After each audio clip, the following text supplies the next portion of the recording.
तृतीय स्कंद छठा अध्याय। विराट शरीर की उत्पत्ति। मैत्रेय ऋषि ने कहा, सर्वशक्तिमान भगवान ने जब देखा कि आपस में संगठित न होने के कारण ये मेरी महतत्व आदि शक्तियाँ विश्व रचना के कार्य में असमर्थ हो रही हैं, तब वे काल शक्ति को स्वीकार करके एक साथ ही महतत्व, अहंकार, पंचभूत, पंच तन्मात्रा और मन सहित 11 इंद्रियां, इन 23 तत्वों के समुदाय में प्रविष्ट हो गए। उनमें प्रविष्ट होकर उन्होंने जीवों के सोए हुए अदृष्ट को जागृत किया और परस्पर विलग हुए उस तत्व समूह को अपनी क्रिया शक्ति के द्वारा आपस में मिला दिया। इस प्रकार जब भगवान ने अदृष्ट को कार्योन्मुख किया, तब उस 23 तत्वों के समूह ने भगवान की प्रेरणा से अपने अंशों द्वारा अधिपुरुष विराट को उत्पन्न किया। अर्थात जब भगवान ने अंश रूप से अपने उस शरीर में प्रवेश किया, तब वह विश्व रचना करने वाला महतत्वादि समुदाय एक दूसरे से मिलकर परिणाम को प्राप्त हुआ। यह तत्वों का परिणाम ही विराट पुरुष है, जिसमें चराचर जगत विद्यमान है। जल के भीतर जो अंड रूप आश्रय स्थान था, उसमें वह हिरण्यमय विराट पुरुष संपूर्ण जीवों को साथ लेकर 1000 दिव्य वर्षों तक रहा। वह विश्व रचना करने वाले तत्वों का गर्भ था तथा ज्ञान, क्रिया और आत्म शक्ति से संपन्न था। इन शक्तियों से उसने स्वयं अपने क्रमशः 1 हृदय रूप, 10 प्राण रूप और 3 आध्यात्मिक, आधिदैविक, आधिभौतिक विभाग किए। यह विराट पुरुष ही प्रथम जीव होने के कारण समस्त जीवों का आत्मा, जीव रूप होने के कारण परमात्मा का अंश और प्रथम अभिव्यक्त होने के कारण भगवान का आदि अवतार है। यह संपूर्ण भूत समुदाय इसी में प्रकाशित होता है। यह अध्यात्म, अधिभूत और अधिदैव रूप से 3 प्रकार का, प्राण रूप से 10 प्रकार का और हृदय रूप से 1 प्रकार का है। फिर विश्व की रचना करने वाले महतत्वादि के अधिपति श्री भगवान ने उनकी प्रार्थना को स्मरण कर उनकी वृत्तियों को जगाने के लिए अपनी चेतन रूप तेज से उस विराट पुरुष को प्रकाशित किया, उसे जगाया। उसके जागृत होते ही देवताओं के लिए कितने स्थान प्रकट हुए हैं, यह मैं बतलाता हूँ, सुनो। विराट पुरुष के पहले मुख प्रकट हुआ। उसमें लोकपाल अग्नि अपने अंश वागींद्री के समेत प्रविष्ट हो गया, जिससे यह जीव बोलता है। फिर विराट पुरुष के तालु उत्पन्न हुआ। उसमें लोकपाल वरुण अपने अंश रसनेन्द्रिय के सहित स्थित हुआ, जिससे जीव रस ग्रहण करता है। इसके पश्चात उस विराट पुरुष के नथुने प्रकट हुए। उनमें दोनों अश्विनी कुमार अपने अंश घ्राणेन्द्रिय के सहित प्रविष्ट हुए, जिससे जीव गंध ग्रहण करता है। इसी प्रकार जब उस विराट देह में आंखें प्रकट हुईं, तब उनमें अपने अंश नेत्रेंद्रिय के सहित लोकपति सूर्य ने प्रवेश किया। जिस नेत्रेंद्रिय से पुरुष को विविध रूपों का ज्ञान होता है। फिर उस विराट विग्रह में त्वचा उत्पन्न हुई। उसमें अपने अंश त्वगिंद्रिय के सहित वायु स्थित हुआ। जिस त्वगिंद्रिय से जीव स्पर्श का अनुभव करता है। जब इसके कर्ण छिद्र प्रकट हुए, तब उनमें अपने अंश श्रवणेन्द्रिय के सहित दिशाओं ने प्रवेश किया। जिस श्रवणेन्द्रिय से जीव को शब्द ज्ञान होता है। फिर विराट शरीर में चर्म उत्पन्न हुआ। उसमें अपने अंश रोमों के सहित औषधियाँ स्थित हुई, जिन रोमों से जीव खुजली आदि का अनुभव करता है। अब उसके लिंग उत्पन्न हुआ। अपने इस आश्रय में प्रजापति ने अपने अंश वीर्य के सहित प्रवेश किया, जिससे जीव आनंद का अनुभव करता है। फिर विराट पुरुष के गुदा प्रकट हुई। उसमें लोकपाल मित्र ने अपने अंश पायु इंद्रिय के सहित प्रवेश किया। इससे जीव मल त्याग करता है। इसके पश्चात उसके हाथ प्रकट हुए। उनमें अपनी ग्रहण त्याग रूपा शक्ति के सहित देवराज इंद्र ने प्रवेश किया। इस शक्ति से जीव अपनी जीविका प्राप्त करता है। जब इसके चरण उत्पन्न हुए, तब उनमें अपनी शक्ति गति के सहित लोकेश्वर विष्णु ने प्रवेश किया। इस गति शक्ति द्वारा जीव अपने गंतव्य स्थान पर पहुंचता है। फिर इसके बुद्धि उत्पन्न हुई। अपने इस स्थान में अपने अंश बुद्धि शक्ति के साथ वाक्पति ब्रह्मा ने प्रवेश किया। इस बुद्धि शक्ति से जीव ज्ञातव्य विषयों को जान सकता है। फिर इसमें हृदय प्रकट हुआ। उसमें अपने अंश मन के सहित चंद्रमा स्थित हुआ। इस मन शक्ति के द्वारा जीव संकल्प विकल्प आदि विकारों को प्राप्त होता है। तत्पश्चात विराट पुरुष में अहंकार उत्पन्न हुआ। इस अपने आश्रय में क्रिया शक्ति सहित अभिमान ने अर्थात रुद्र ने प्रवेश किया। इससे जीव अपने कर्तव्य को स्वीकार करता है। अब इसमें चित्त प्रकट हुआ। उसमें चित्त शक्ति के सहित महतत्व ब्रह्मा स्थित हुआ। इस चित्त शक्ति से जीव विज्ञान चेतना को उपलब्ध करता है। इस विराट पुरुष के सिर से स्वर्गलोक, पैरों से पृथ्वी और नाभि से अंतरिक्ष अर्थात आकाश उत्पन्न हुआ। इनमें क्रमशः सत्व, रज और तम इन तीनों गुणों के परिणाम रूप देवता, मनुष्य और प्रेत आदि देखे जाते हैं। इनमें देवता लोग सत्व गुण की अधिकता के कारण स्वर्गलोक में, मनुष्य और उनके उपयोगी गौ आदि जीव रजोगुण की प्रधानता के कारण पृथ्वी में, तथा तमोगुणी स्वभाव वाले होने से रुद्र के पार्षदगण भूत प्रेत आदि दोनों के बीच में स्थित भगवान के नाभि स्थानीय अंतरिक्ष लोक में रहते हैं। विदुर जी, वेद और ब्राह्मण भगवान के मुख से प्रकट हुए। मुख से प्रकट होने के कारण ही ब्राह्मण सब वर्णों में श्रेष्ठ और सबका गुरु है।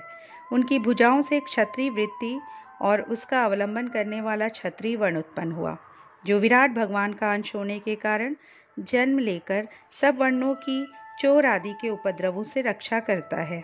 भगवान की दोनों जांघों से जब लोगों का निर्वाह करने वाली वैश्य वृत्ति उत्पन्न हुई और उन्हीं से वैश्य वर्ण का भी प्रादुर्भाव हुआ।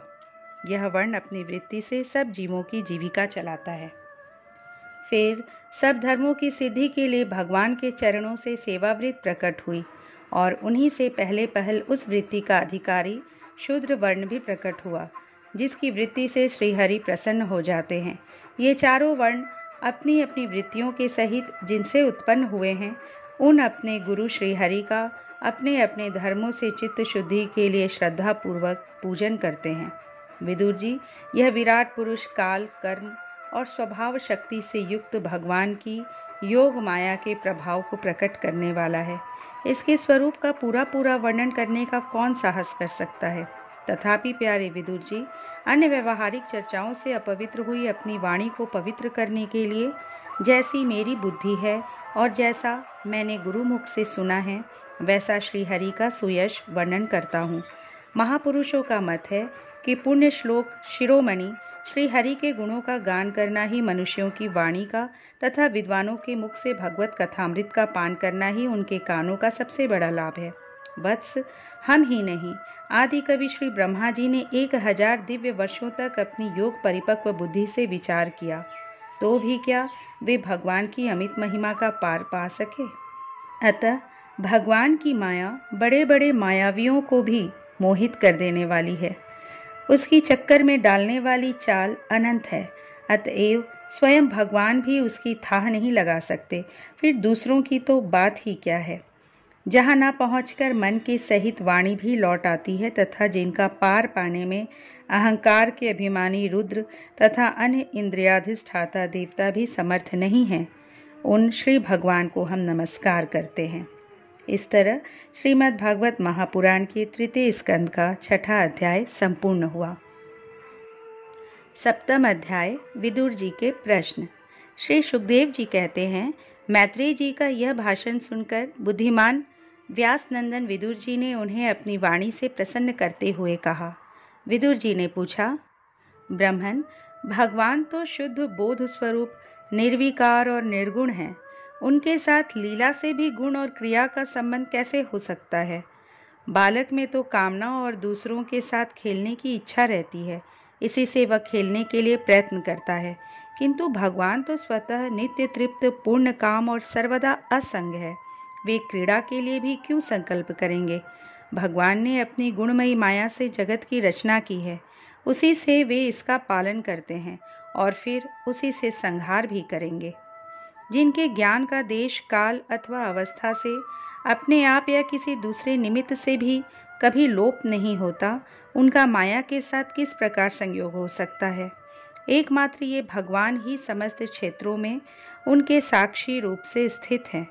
फिर इन्हें दुर्भाग्य या किसी प्रकार के कर्मजनित क्लेश की प्राप्ति कैसे हो सकती है। भगवान, इस अज्ञान संकट में पड़कर मेरा मन बड़ा खिन्न हो रहा है। आप मेरे मन के इस महान मोह को कृपा करके दूर कीजिए। श्री सुखदेव जी कहते हैं, तत्व जिज्ञासु विदुर जी की यह प्रेरणा प्राप्त कर अहंकारहीन श्री मैत्रेय जी ने भगवान का स्मरण करते हुए मुस्कुराते हुए कहा। श्री मैत्रेय जी ने कहा, जो आत्मा सबका स्वामी और सर्वथा मुक्त स्वरूप है, वही दीनता और बंधन को प्राप्त हो। यह बात युक्ति विरुद्ध अवश्य है, किंतु वस्तुतः यही तो भगवान की माया है। जिस प्रकार स्वप्न देखने वाले पुरुष को अपना सिर कटना आदि व्यापार न होने पर भी अज्ञान के कारण सत्यवत भासते हैं, उसी प्रकार इस जीव को बंधन आदि न होते हुए भी अज्ञानवश भास रहे हैं। यदि कहा जाए कि फिर ईश्वर में इनकी प्रतीति क्यों नहीं होती, तो इसका उत्तर यह है कि जिस प्रकार जल में होने वाली कंप आदि क्रिया जल में दिखने वाले चंद्रमा के प्रतिबिंब में न होने पर भी भासती है, आकाशस्थ चंद्रमा में नहीं, उसी प्रकार देहाभिमानी जीव में ही देह के मिथ्या धर्मों की प्रतीति होती है, परमात्मा में नहीं। निष्काम भाव से धर्मों का आचरण करने पर भगवत कृपा से प्राप्त हुए भक्ति योग के द्वारा यह प्रतीति धीरे धीरे निवृत्त हो जाती है। जिस समय समस्त इंद्रियां विषयों से हटकर साक्षी परमात्मा श्री हरि में निश्चल भाव से स्थित हो जाती है, उस समय गाढ़ निद्रा में सोए हुए मनुष्य के मन जीव के राग द्वेष आदि सारे क्लेश सर्वथा नष्ट हो जाते हैं। श्री कृष्ण के गुणों का वर्णन एवं श्रवण अशेष दुख राशि को शांत कर देता है। फिर यदि हमारे हृदय में उनके चरण कमल की रज के सेवन का प्रेम जग पड़े, तब तो कहना ही क्या है।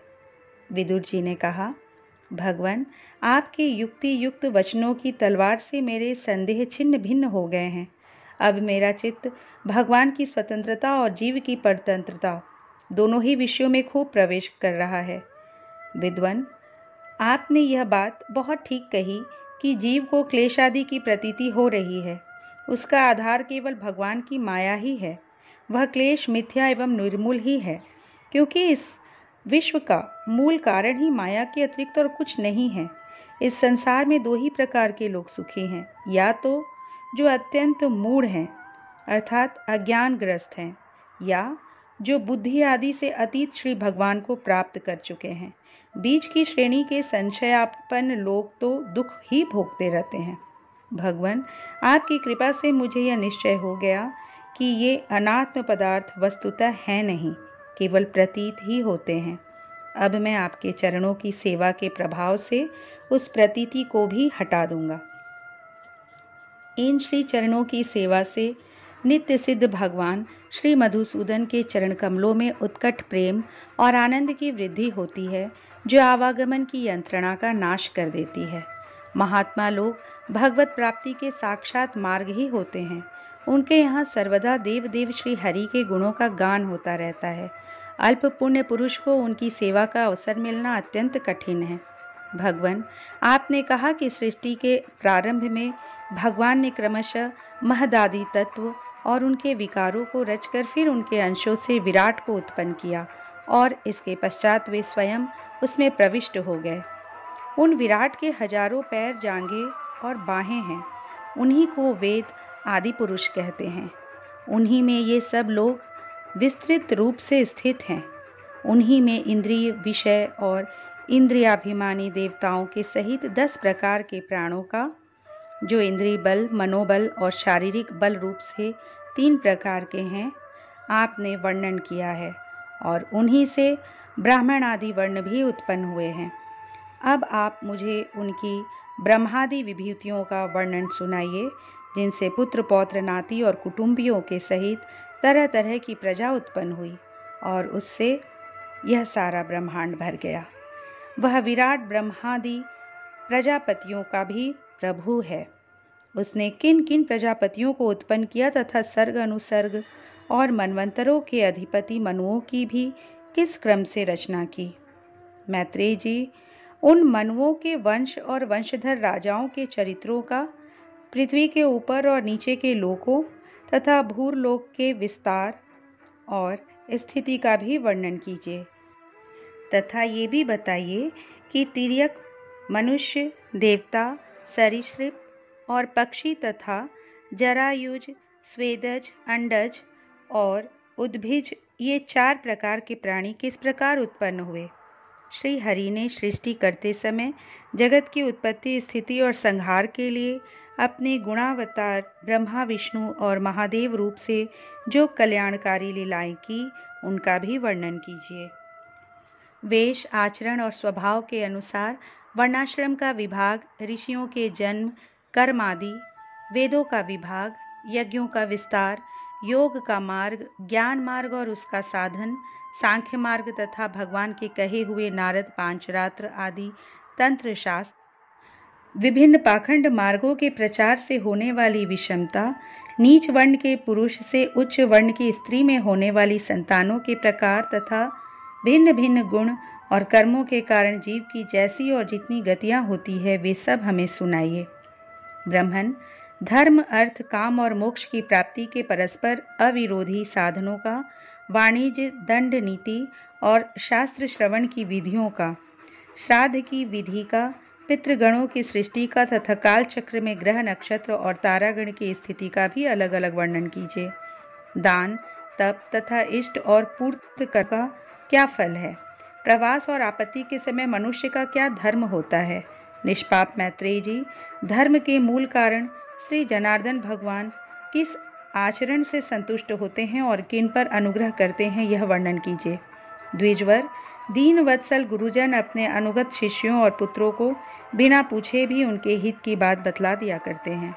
भगवान, उन महदादि तत्वों का प्रलय कितने प्रकार का है तथा जब भगवान योग निद्रा में शयन करते हैं तब उनमें से कौन कौन तत्व उनकी सेवा करते हैं और कौन उनमें लीन हो जाते हैं। जीव का तत्व, परमेश्वर का स्वरूप, उपनिषद प्रतिपादित ज्ञान तथा गुरु और शिष्य का पारस्परिक प्रयोजन क्या है। पवित्रात्मन विद्वानों ने उस ज्ञान की प्राप्ति के क्या क्या उपाय बतलाए हैं, क्योंकि मनुष्यों को ज्ञान, भक्ति अथवा वैराग्य की प्राप्ति अपने आप तो हो ही नहीं सकती। ब्रह्मन, माया मोह के कारण मेरी विचार दृष्टि नष्ट हो गई है, मैं अज्ञ हूँ, आप मेरे परम सुहृद हैं, अतः श्री हरि लीला का ज्ञान प्राप्त करने की इच्छा से मैंने जो प्रश्न किए हैं उनका उत्तर मुझे दीजिए।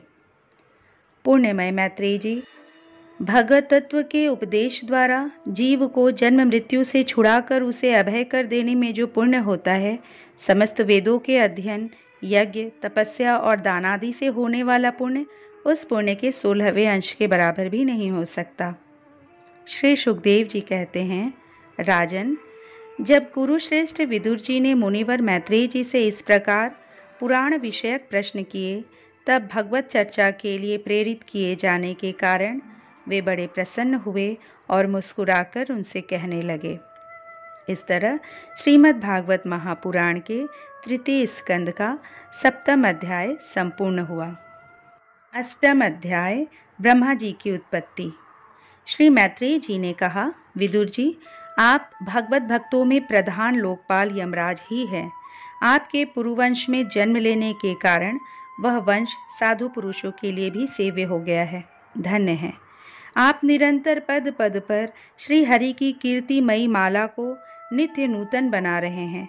अब मैं क्षुद्र विषय सुख की कामना से महान दुख को मोल लेने वाले पुरुषों की दुख निवृत्ति के लिए श्रीमद् भागवत पुराण प्रारंभ करता हूँ, जिसे स्वयं श्री संकर्षण भगवान ने सनकादि ऋषियों को सुनाया था। अखंड ज्ञान संपन्न आदिदेव भगवान संकर्षण पाताल लोक में विराजमान थे। सनत कुमार आदि ऋषियों ने परम पुरुषोत्तम ब्रह्म का तत्व जानने के लिए उनसे प्रश्न किया। उस समय शेष जी अपने आश्रय स्वरूप उन परमात्मा की मानसिक पूजा कर रहे थे, जिनका वेद वासुदेव के नाम से निरूपण करते हैं। उनके कमल कोश सरीखे नेत्र बंद थे। प्रश्न करने पर सनत कुमार आदि ज्ञानी जनों के आनंद के लिए उन्होंने अध खुले नेत्रों से देखा। सनत कुमार आदि ऋषियों ने मंदाकिनी के जल से भीगे अपने जटा समूह से उनके चरणों की चौकी के रूप में स्थित कमल का स्पर्श किया, जिसकी नाग राजकुमारियां अभिलषित वर की प्राप्ति के लिए प्रेम पूर्वक अनेकों उपहार सामग्रियों से पूजा करती हैं। सनत कुमार आदि उनकी लीला के मर्मज्ञ हैं। उन्होंने बार बार प्रेम गदगद वाणी से उनकी लीला का गान किया।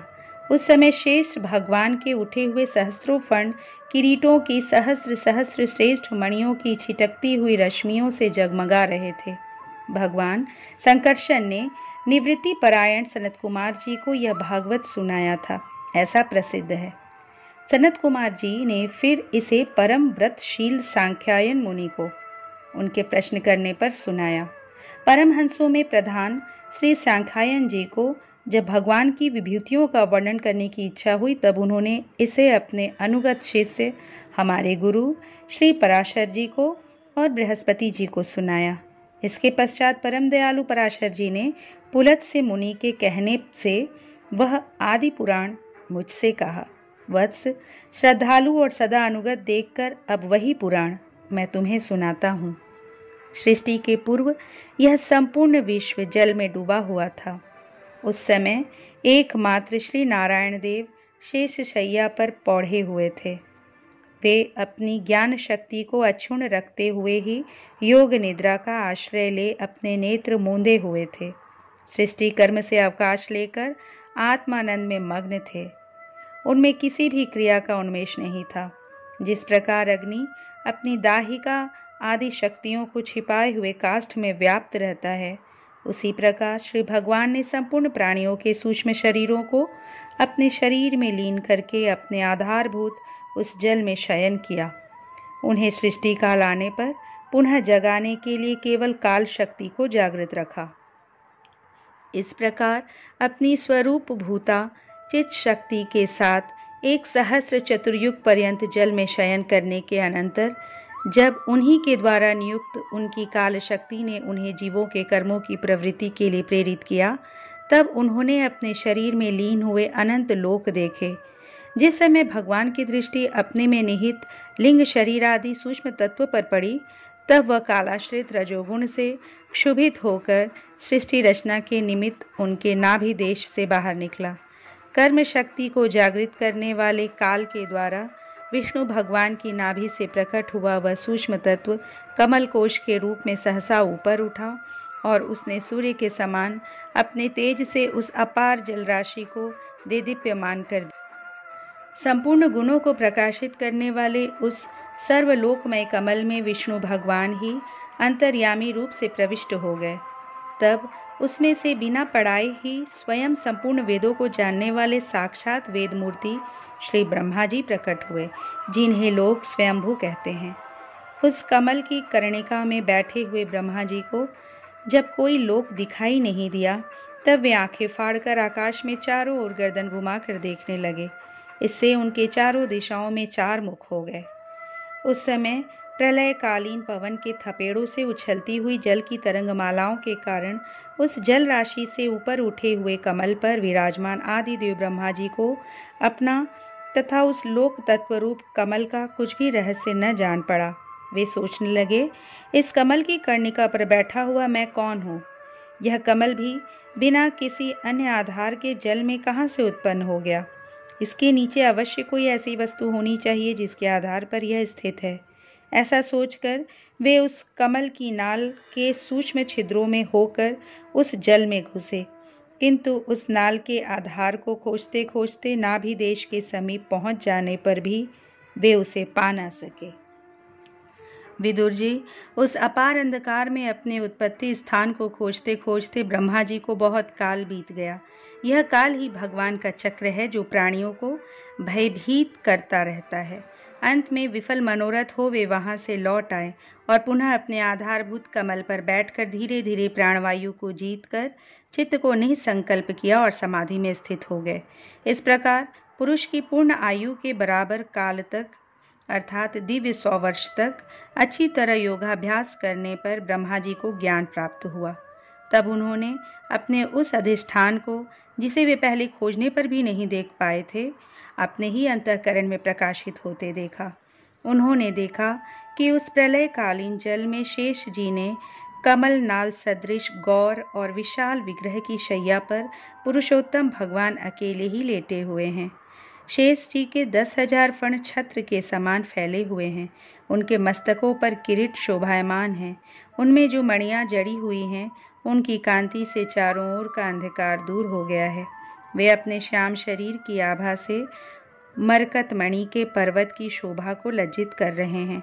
उनकी कमर का पीतपट पर्वत के प्रांत देश में छाए हुए सायंकाल के पीले पीले चमकीले मेघों की आभा को मलिन कर रहा है। सिर पर सुशोभित स्वर्ण मुकुट सुवर्णमय शिखरों का मान मर्दन कर रहा है। उनकी वनमाला पर्वत के रत्न, जलप्रपात, औषधि और पुष्पों की शोभा को परास्त कर रही है तथा उनके भुजादंड वेणुदंड का और चरण वृक्षों का तिरस्कार करते हैं। उनका वह श्री विग्रह अपने परिमाण से लंबाई चौड़ाई में त्रिलोकी का संग्रह किए हुए हैं। वह अपनी शोभा से विचित्र एवं दिव्य वस्त्राभूषणों की शोभा को सुशोभित करने वाला होने पर भी पीताम्बर आदि अपनी वेशभूषा से सुसज्जित है। अपनी अपनी अभिलाषा की पूर्ति के लिए भिन्न भिन्न मार्गों से पूजा करने वाले भक्तजनों को कृपापूर्वक अपने भक्त वांछा कल्पतरु चरण कमलों का दर्शन दे रहे हैं, जिनके सुंदर अंगुली दल नख चंद्र की चंद्रिका से अलग अलग स्पष्ट चमकते रहते हैं। सुंदर नासिका, अनुग्रह वर्षी भौहें, कानों में झिलमिलाते हुए कुंडलों की शोभा, बिंबाफल के समान लाल लाल अधरों की कांति एवं लोकार्तिहारी मुस्कान से युक्त मुखारविंद के द्वारा वे अपने उपासकों का सम्मान अभिनंदन कर रहे हैं। वत्स, उनके नितंब देश में कदम्ब कुसुम की केसर के समान पीत वस्त्र और सुवर्णमयी मेखला सुशोभित है तथा वक्षस्थल में अमूल्य हार और सुनहरी रेखा वाले श्रीवत्स चिन्ह की अपूर्व शोभा हो रही है। वे अव्यक्त मूल चंदन वृक्ष के समान हैं। महामूल्य केयूर और उत्तम उत्तम मणियों से सुशोभित उनके विशाल भुजदंड ही मानो उनकी सहस्रों शाखाएं हैं और चंदन के वृक्षों में जैसे बड़े बड़े सांप लिपटे रहते हैं, उसी प्रकार उनके कंधों को शेष जी के फणों ने लपेट रखा है। वे नागराज अनंत के बंधु श्री नारायण ऐसे जान पड़ते हैं मानो कोई जल से घिरे हुए पर्वतराज ही हों। पर्वत पर जैसे अनेकों जीव रहते हैं, उसी प्रकार वे संपूर्ण चराचर के आश्रय हैं। शेष जी के फणों पर जो सहस्त्रों मुकुट हैं, वे ही मानो उस पर्वत के सुवर्ण मंडित शिखर हैं तथा वक्ष स्थल में विराजमान कौस्तुभ मणि उसके गर्भ से प्रकट हुआ रत्न है। प्रभु के गले में वेद रूप भौरों से गुंजायमान अपनी कीर्तिमयी वनमाला विराज रही है। सूर्य, चंद्र, वायु और अग्नि आदि देवताओं की भी आप तक पहुँच नहीं है तथा त्रिभुवन में बेरोक टोक विचरण करने वाले सुदर्शन चक्रादि आयुध भी प्रभु के आसपास ही घूमते रहते हैं। उनके लिए भी आप अत्यंत दुर्लभ हैं। तब विश्व रचना की इच्छा वाले लोक विधाता ब्रह्मा जी ने भगवान के नाभि सरोवर से प्रकट हुआ वह कमल, जल, आकाश, वायु और अपना शरीर, केवल ये 5 ही पदार्थ देखे। इसके सिवा और कुछ उन्हें दिखाई न दिया। रजोगुण से व्याप्त ब्रह्मा जी प्रजा की रचना करना चाहते थे। जब उन्होंने सृष्टि के कारण रूप केवल ये 5 ही पदार्थ देखे, तब लोक रचना के लिए उत्सुक होने के कारण वे अचिंत्य गति श्री हरि में चित्त लगाकर उन परम पूजनीय प्रभु की स्तुति करने लगे। इस तरह श्रीमद् भागवत महापुराण के 3 स्कंद का 8वां अध्याय संपूर्ण हुआ। 9वां अध्याय ब्रह्मा जी द्वारा भगवान की स्तुति। ब्रह्मा जी ने कहा, प्रभु, आज बहुत समय के बाद मैं आपको जान सका हूँ। अहो, कैसे दुर्भाग्य की बात है कि देहधारी जीव आपके स्वरूप को नहीं जान पाते। भगवान, आपके सिवा और कोई वस्तु नहीं है। जो वस्तु प्रतीत होती है वह भी स्वरूपतः सत्य नहीं है, क्योंकि माया के गुणों के क्षुभित होने के कारण केवल आप ही अनेकों रूपों में प्रतीत हो रहे हैं। देव, आपकी चित्त शक्ति के प्रकाशित रहने के कारण अज्ञान आपसे सदा ही दूर रहता है। आपका यह रूप, जिसके नाभि कमल से मैं प्रकट हुआ हूँ, सैकड़ों अवतारों का मूल कारण है। इसे आपने सत्पुरुषों पर कृपा करने के लिए ही पहले प्रकट किया है। परमात्मन, आपका जो आनंद मात्र भेद रहित अखंड तेजोमय स्वरूप है, इसे मैं इससे भिन्न नहीं समझता। इसलिए मैंने विश्व की रचना करने वाले होने पर भी विश्वातीत आपके इस अद्वितीय रूप की ही शरण ली है। यही संपूर्ण भूत और इंद्रियों का भी अधिष्ठान है। हे विश्व कल्याणमय, मैं आपका उपासक हूँ। आपने मेरे हित के लिए ही मुझे ध्यान में अपना यह रूप दिखलाया है। जो पाप आत्मा विषयासक्त जीव हैं, वे ही इसका अनादर करते हैं। मैं तो आपको इसी रूप में बार बार नमस्कार करता हूँ। मेरे स्वामी, जो लोग वेद रूप वायु से लाई हुई आपके चरण रूप कमल कोश की गंध को अपने कर्णपुटों से ग्रहण करते हैं, उन अपने भक्तजनों के हृदय कमल से आप कभी दूर नहीं होते, क्योंकि वे पराभक्ति रूप डोरी से आपके पाद पद्मों को बांध लेते हैं। जब तक पुरुष आपके अभयप्रद चरणार विंदों का आश्रय नहीं लेता, तभी तक उसे धन, घर और बंधुजनों के कारण प्राप्त होने वाले भय, शोक, लालसा, दीनता और अत्यंत लोभ आदि सताते हैं, और तभी तक उसे मेरेपन का दुराग्रह रहता है, जो दुख का एकमात्र कारण है। जो लोग सब प्रकार के अमंगलों को नष्ट करने वाले और आपके श्रवण कीर्तन आदि प्रसंगों से इंद्रियों को हटाकर लेश मात्र विषय सुख के लिए दीन और मन ही मन लालायित होकर निरंतर दुष्कर्मों में लगे रहते हैं, उन बेचारों की बुद्धि दैव ने हर ली है। अच्युत, उरुक्रम, इस प्रजा को भूख, प्यास, वात, पित्त, कफ, सर्दी, गर्मी, हवा और वर्षा से परस्पर एक दूसरे से तथा कामाग्नि और दुस्सह क्रोध से बार बार कष्ट उठाते देखकर मेरा मन बड़ा खिन्न होता है।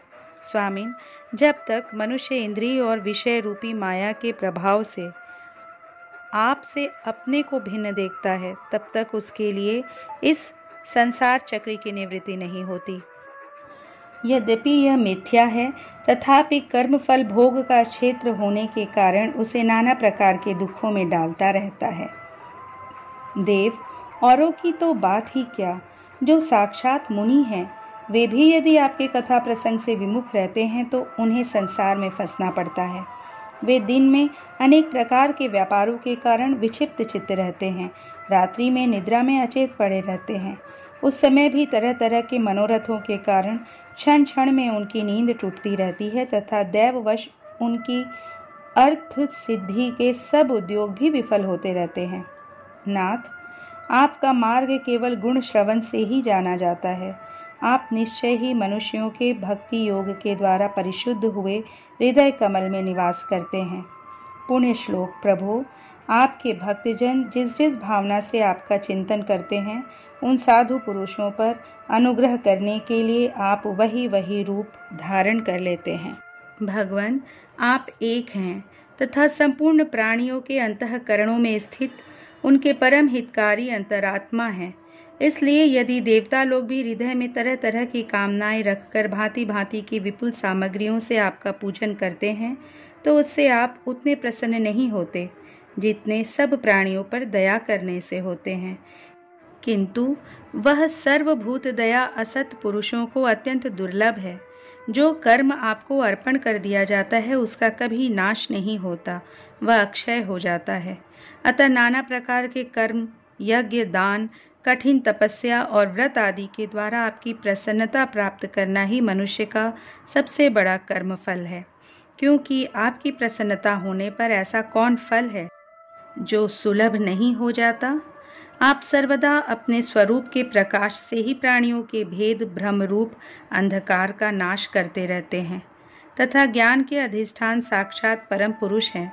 मैं आपको नमस्कार करता हूँ। संसार की उत्पत्ति, स्थिति और संहार के निमित्त से जो माया की लीला होती है वह आपका ही खेल है। अतः आप परमेश्वर को मैं बार बार नमस्कार करता हूँ। जो लोग प्राण त्याग करते समय आपके अवतार, गुण और कर्मों को सूचित करने वाले देवकी नंदन, जनार्दन, कंस निकंदन आदि नामों का विवश होकर भी उच्चारण करते हैं, वे अनेकों जन्मों के पापों से तत्काल छूटकर माया आदि आवरणों से रहित ब्रह्मपद प्राप्त करते हैं। आप नित्य अजन्मा हैं, मैं आपकी शरण लेता हूँ। भगवान, इस विश्व वृक्ष के रूप में आप ही विराजमान हैं। आप ही अपनी मूल प्रकृति को स्वीकार करके जगत की उत्पत्ति, स्थिति और प्रलय के लिए मेरे अपने और महादेव जी के रूप में 3 प्रधान शाखाओं में विभक्त हुए हैं और फिर प्रजापति एवं मनु आदि शाखा प्रशाखाओं के रूप में फैलकर बहुत विस्तृत हो गए हैं। मैं आपको नमस्कार करता हूँ। भगवान, आपने अपनी आराधना को ही लोगों के लिए कल्याणकारी स्वधर्म बताया है, किंतु वे इस ओर से उदासीन रहकर सर्वदा विपरीत कर्मों में लगे रहते हैं। ऐसी प्रमाद की अवस्था में पड़े हुए इन जीवों की जीवन आशा को जो सदा सावधान रहकर बड़ी शीघ्रता से काटता रहता है, वह बलवान काल भी आपका ही रूप है। मैं उसे नमस्कार करता हूँ। यद्यपि मैं सत्य लोक का अधिष्ठाता हूँ, जो 2 परार्ध पर्यंत रहने वाला और समस्त लोगों का वंदनीय है, तो भी आपके उस काल रूप से डरता रहता हूँ। उससे बचने और आपको प्राप्त करने के लिए ही मैंने बहुत समय तक तपस्या की है। आप ही अधियज्ञ रूप से मेरी इस तपस्या के साक्षी हैं। मैं आपको नमस्कार करता हूँ। आप पूर्ण काम हैं। आपको किसी विषय सुख की इच्छा नहीं है, तो भी आपने अपनी बनाई हुई धर्म मर्यादा की रक्षा के लिए पशु, पक्षी, मनुष्य और देवता आदि जीव योनियों में अपनी ही इच्छा से शरीर धारण कर अनेकों लीलाएं की हैं। ऐसे आप पुरुषोत्तम भगवान को मेरा नमस्कार है। प्रभु, आप अविद्या, अस्मिता, राग, द्वेष और अभिनिवेश 5 में से किसी के भी अधीन नहीं हैं। तथापि इस समय जो सारे संसार को अपने उदर में लीन कर भयंकर तरंग मालाओं से विक्षुब्ध प्रलयकालीन जल में अनंत विग्रह की कोमल शैया पर शयन कर रहे हैं, वह पूर्व कल्प की कर्म परंपरा से श्रमित हुए जीवों को विश्राम देने के लिए ही है। आपके नाभि कमल रूप भवन से मेरा जन्म हुआ है। यह संपूर्ण विश्व आपके उदर में समाया हुआ है। आपकी कृपा से ही मैं त्रिलोकी की रचना रूप उपकार में प्रवृत्त हुआ हूँ। इस समय योग निद्रा का अंत हो जाने के कारण आपके नेत्र कमल विकसित हो रहे हैं। आपको मेरा नमस्कार है। आप संपूर्ण जगत के एकमात्र सुहृद और आत्मा हैं तथा शरणागतों पर कृपा करने वाले हैं। अतः अपने जिस ज्ञान और ऐश्वर्य से आप विश्व को आनंदित करते हैं, उसी से मेरी बुद्धि को भी युक्त करें, जिससे मैं पूर्व कल्प के समान इस समय भी जगत की रचना कर सकूं। आप भक्त वांछा कल्पतरु हैं। अपनी शक्ति लक्ष्मी जी के सहित अनेकों गुणावतार लेकर आप जो जो अद्भुत कर्म करेंगे, मेरा यह जगत की रचना करने का उद्यम भी उन्हीं में से एक है। अतः इसे रचते समय आप मेरे चित्त को प्रेरित करें, शक्ति प्रदान करें, जिससे मैं सृष्टि रचना विषयक अभिमान रूप मल से दूर रह सकूं। प्रभु, इस प्रलयकालीन जल में शयन करते हुए आप अनंत शक्ति परम पुरुष के नाभि कमल से मेरा प्रादुर्भाव हुआ है और मैं हूँ भी आपकी ही विज्ञान शक्ति। अतः इस जगत के विचित्र रूप का विस्तार करते समय आपकी कृपा से मेरी वेद रूप वाणी का उच्चारण लुप्त न हो। आप अपार करुणा में पुराण पुरुष हैं। आप परम प्रेममयी मुस्कान के सहित अपने नेत्र कमल खोलिए और शेष शैया से उठकर विश्व के उद्भव के लिए अपनी सुमधुर वाणी से मेरा विषाद दूर कीजिए। श्री मैत्रेय जी कहते हैं, विदुर जी, इस प्रकार तप, विद्या और समाधि के द्वारा अपने उत्पत्ति स्थान श्री भगवान को देखकर तथा अपने मन और वाणी की शक्ति के अनुसार उनकी स्तुति कर ब्रह्मा जी थके से होकर मौन हो गए। श्री मधुसूदन भगवान ने देखा कि ब्रह्मा जी इस प्रलय जल राशि से बहुत घबराए हुए हैं तथा लोक रचना के विषय में कोई निश्चित विचार न होने के कारण उनका चित्त बहुत खिन्न है। तब उनके अभिप्राय को जानकर वे अपनी गंभीर वाणी से उनका खेद शांत करते हुए कहने लगे। श्री भगवान ने कहा, वेदगर्भ, तुम विषाद के वशीभूत हो, आलस्य ना करो, सृष्टि रचना के उद्यम में तत्पर हो जाओ। तुम मुझसे जो कुछ चाहते हो उसे तो मैं पहले ही कर चुका हूँ। तुम एक बार फिर तप करो और भागवत ज्ञान का अनुष्ठान करो। उनके द्वारा तुम सब लोगों को स्पष्टतया अपने अंतःकरण में देखोगे। फिर भक्ति युक्त और समाहित चित्त होकर तुम संपूर्ण लोक और अपने में मुझको व्याप्त देखोगे तथा मुझ में संपूर्ण लोक और अपने आप को देखोगे। जिस समय जीव काष्ठ में व्याप्त अग्नि के समान समस्त भूतों में मुझे ही स्थित देखता है, उसी समय वह अपने अज्ञान रूप मल से मुक्त हो जाता है। जब वह अपने को भूत इंद्रिय गुण और अंतःकरण से रहित तथा स्वरूपतः मुझसे अभिन्न देखता है, तब मोक्ष पद प्राप्त कर लेता है। ब्रह्मा जी, नाना प्रकार के कर्म संस्कारों के कारण अनेक प्रकार की जीव सृष्टि को रचने की इच्छा होने पर भी तुम्हारा चित्त मोहित नहीं होता। यह मेरी अतिशय कृपा का ही फल है। तुम सबसे पहले मंत्र दृष्टा हो। प्रजा उत्पन्न करते समय भी तुम्हारा मन मुझ में ही लगा रहता है। इसी से पापमय रजोगुण तुमको बांध नहीं पाता। तुम मुझे भूत इंद्रिय गुण और अंतःकरण से रहित समझते हो। इससे जान पड़ता है कि यद्यपि देहधारी जीवों को मेरा ज्ञान होना बहुत कठिन है, तथापि तुमने मुझे जान लिया है।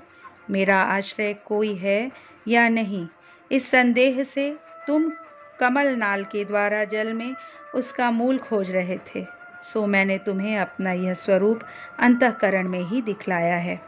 प्यारे ब्रह्मा जी, तुमने जो मेरी कथाओं के वैभव से युक्त मेरी स्तुति की है और तपस्या में जो तुम्हारी निष्ठा है, वह भी मेरी ही कृपा का फल है। लोक रचना की इच्छा से तुमने सगुण प्रतीत होने पर भी जो निर्गुण रूप से मेरा वर्णन करते हुए स्तुति की है, उससे मैं बहुत प्रसन्न हूँ। तुम्हारा कल्याण हो। मैं समस्त कामनाओं और मनोरथों को पूर्ण करने में समर्थ हूँ। जो पुरुष नित्य प्रति इस स्तोत्र द्वारा स्तुति करके मेरा भजन करेगा, उस पर मैं शीघ्र ही प्रसन्न हो जाऊंगा। तत्ववेताओं का मत है कि पूर्त तप, यज्ञ, दान, योग और समाधि आदि साधनों से प्राप्त होने वाला जो परम कल्याणमय फल है, वह मेरी प्रसन्नता ही है। विधाता, मैं आत्माओं का भी आत्मा और स्त्री पुत्रादि प्रियों का भी प्रिय हूँ। देहादि भी मेरे ही लिए प्रिय हैं, अतः मुझसे ही प्रेम करना चाहिए। ब्रह्मा जी, त्रिलोकी को तथा जो प्रजा इस समय मुझ में लीन है, उसे तुम पूर्व कल्प के समान मुझसे उत्पन्न हुए अपने सर्ववेदमय स्वरूप से स्वयं ही रचो। श्री मैत्रेय जी कहते हैं, प्रकृति और पुरुष के स्वामी कमलनाभ भगवान सृष्टिकर्ता ब्रह्मा जी को इस प्रकार जगत की अभिव्यक्ति करवाकर अपने उस नारायण रूप से अदृश्य हो गए। इस प्रकार श्रीमद् भागवत महापुराण के तृतीय स्कंद का 9वां अध्याय संपूर्ण हुआ। 10वां अध्याय 10 प्रकार की सृष्टि का वर्णन। विदुर जी ने कहा, मुनिवर, भगवान नारायण के अंतर्धान हो जाने पर संपूर्ण लोकों के पितामह ब्रह्मा जी ने अपने देह और मन से कितने प्रकार की सृष्टि उत्पन्न की। भगवान, इनके सिवा मैंने आपसे और जो जो बातें पूछी हैं, उन सबका भी क्रमशः वर्णन कीजिए और मेरे सब संशयों को दूर कीजिए, क्योंकि आप सभी बहुज्ञों में श्रेष्ठ हैं। सूत जी कहते हैं, शौनक जी, विदुर जी के इस प्रकार पूछने पर मुनिवर मैत्रेय जी बड़े प्रसन्न हुए और अपने हृदय में स्थित उन प्रश्नों का इस प्रकार उत्तर देने लगे। श्री मैत्रेय जी ने कहा, अजन्मा भगवान श्री हरि ने जैसा कहा था, ब्रह्मा जी ने भी उसी प्रकार चित्त को अपने आत्मा श्री नारायण में लगाकर 100 दिव्य वर्षों तक तप किया। ब्रह्मा जी ने देखा कि प्रलयकालीन प्रबल वायु के झकोरों से जिससे वे उत्पन्न हुए हैं तथा जिस पर वे बैठे हुए हैं, वह कमल तथा जल कांप रहे हैं। प्रबल तपस्या एवं हृदय में स्थित आत्मज्ञान से उनका विज्ञान बल बढ़ गया और उन्होंने जल के साथ वायु को पी लिया। फिर जिस पर स्वयं बैठे हुए थे, उस आकाश व्यापी कमल को देखकर उन्होंने विचार किया कि पूर्व कल्प में लीन हुए लोकों को मैं इसी से रचूंगा। तब भगवान के द्वारा सृष्टि कार्य में नियुक्त ब्रह्मा जी ने उस कमल कोश में प्रवेश किया और उस एक के ही भू भुव स्वः ये 3 भाग किए। यद्यपि वह कमल इतना बड़ा था कि उसके 14 भुवन या इससे भी अधिक लोकों के रूप में विभाग किए जा सकते थे। जीवों के भोग स्थान के रूप में इन्हीं 3 लोकों का शास्त्रों में वर्णन हुआ है। जो निष्काम कर्म करने वाले हैं उन्हें मह, तपह, जनः और सत्य लोक रूप ब्रह्मलोक की प्राप्ति होती है। विदुर जी ने कहा, ब्रह्मन, आपने अद्भुत कर्मा विश्व रूप श्री हरि की जिस काल नामक शक्ति की बात कही थी, प्रभु उसका कृपया विस्तार पूर्वक वर्णन कीजिए। श्री मैत्रेयी जी ने कहा, विषयों का रूपांतर ही काल का आकार है। स्वयं तो वह निर्विशेष, अनादि और अनंत है। उसी को निमित्त बनाकर भगवान खेल खेल में अपने आप को ही सृष्टि के रूप में प्रकट कर देते हैं। पहले यह सारा विश्व भगवान की माया से लीन होकर ब्रह्म रूप से स्थित था। उसी को अव्यक्त मूर्ति काल के द्वारा भगवान ने पुनः पृथक रूप से प्रकट किया है। यह जगत जैसा अब है वैसा ही पहले था और भविष्य में भी वैसा ही रहेगा। इसकी सृष्टि 9 प्रकार की होती है तथा प्राकृत वैकृत भेद से एक 10वीं सृष्टि और भी है, और इसका प्रलय काल, द्रव्य तथा गुणों के द्वारा 3 प्रकार से होता है। अब पहले मैं 10 प्रकार की सृष्टि का वर्णन करता हूँ। पहली सृष्टि महतत्व की है। भगवान की प्रेरणा से सत्वादी गुणों में विषमता होना ही इसका स्वरूप है। दूसरी सृष्टि अहंकार की है, जिससे पृथ्वी आदि पंचभूत एवं ज्ञानेंद्रिय और कर्मेंद्रियों की उत्पत्ति होती है। तीसरी सृष्टि भूत सर्ग है, जिसमें 5 महाभूतों को उत्पन्न करने वाला तन मात्र वर्ग रहता है। चौथी सृष्टि इंद्रियों की है, यह ज्ञान और क्रिया शक्ति से संपन्न होती है। 5वीं सृष्टि सात्विक अहंकार से उत्पन्न हुए इंद्राधिष्ठाता देवताओं की है। मन भी इसी सृष्टि के अंतर्गत है। छठी सृष्टि अविद्या की है। इसमें तामिश्र, अंधतामिश्र, तम, मोह और महामोह ये 5 गांठें हैं। यह जीवों की बुद्धि का आवरण और विक्षेप करने वाली हैं। यह 6 प्राकृत सृष्टियां हैं। अब वैकृत सृष्टियों का भी विवरण सुनो। जो भगवान अपना चिंतन करने वालों के समस्त दुखों को हर लेते हैं, यह सारी लीला उन्हीं श्री हरि की है। वे ही ब्रह्मा के रूप में रजोगुण को स्वीकार करके जगत की रचना करते हैं। 6 प्रकार की प्राकृत सृष्टियों के बाद 7वीं प्रधान वैकृत सृष्टि इन 6 प्रकार के स्थावर वृक्षों की होती है। वनस्पति, औषधि, लता, त्वक्सार, विरुद्ध और द्रुम, इनका संचार नीचे जड़ से ऊपर की ओर होता है। उनमें प्रायः ज्ञान शक्ति प्रकट नहीं रहती। ये भीतर ही भीतर केवल स्पर्श का अनुभव करते हैं तथा इनमें से प्रत्येक में कोई विशेष गुण रहता है। 8वीं सृष्टि तिर्यक योनियों पशु पक्षियों की है। वह 28 प्रकार की मानी जाती है। इन्हें काल का ज्ञान नहीं होता। तमोगुण की अधिकता के कारण ये केवल खाना पीना, मैथुन करना, सोना आदि ही जानते हैं। इन्हें सूंघने मात्र से वस्तुओं का ज्ञान हो जाता है। इनके हृदय में विचार शक्ति या दूरदर्शिता नहीं होती। साधु श्रेष्ठ, इन तिर्यकों में गौ, बकरा, भैंसा, कृष्ण मृग, सुअर, नीलगाय, रुरु नामक मृग, भेड़ और ऊंट ये द्विशव 2 खुरों वाले पशु कहलाते हैं। गधा, घोड़ा, खच्चर, गौर, मृग, शरफ और चमरी ये 1 शव 1 खुर वाले हैं। अब 5 नख वाले पक्षियों के नाम सुनो। कुत्ता, गीदड़, भेड़िया, बाघ, बिलाव, खरगोश, साही, सिंह, बंदर, हाथी, कछुआ, गोह और मगर आदि पशु हैं।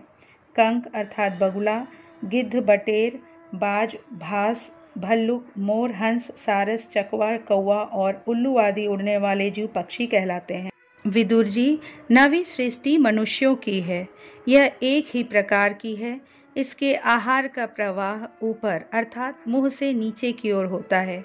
मनुष्य रजोगुण प्रधान, कर्मपरायण और दुख रूप विषयों में ही सुख मानने वाले होते हैं। स्थावर, पशु पक्षी और मनुष्य ये तीनों प्रकार की सृष्टियां तथा आगे कहा जाने वाला देव सर्ग वैकृत सृष्टि हैं तथा जो महत्त्वादि रूप वैकारिक देव सर्ग है उसकी गणना पहले प्राकृत सृष्टि में की जा चुकी है। इनके अतिरिक्त सनत कुमार आदि ऋषियों का जो कौमार सर्ग है वह प्राकृत वैकृत दोनों प्रकार का है। देवता, पितर, असुर, गंधर्व, अप्सरा, यक्ष, राक्षस, सिद्ध, चारण, विद्याधर, भूत, प्रेत, पिशाच और किन्नर, किम पुरुष, अश्वमुख आदि भेद से देव सृष्टि 8 प्रकार की है। विदुर जी, इस प्रकार जगतकर्ता श्री ब्रह्मा जी की रचना हुई। यह 10 प्रकार की सृष्टि मैंने तुमसे कही। अब आगे मैं वंश और मनवंतर आदि का वर्णन करूँगा। इस प्रकार सृष्टि करने वाले सत्य संकल्प भगवान हरि ही ब्रह्मा के रूप से प्रत्येक कल्प के आदि में रजोगुण से व्याप्त होकर स्वयं ही जगत के रूप में अपनी ही रचना करते हैं। इस तरह श्रीमद् भागवत महापुराण के तृतीय स्कंद का 10वां अध्याय संपूर्ण हुआ। अध्याय 11 मनवंतर आदि काल विभाग का वर्णन।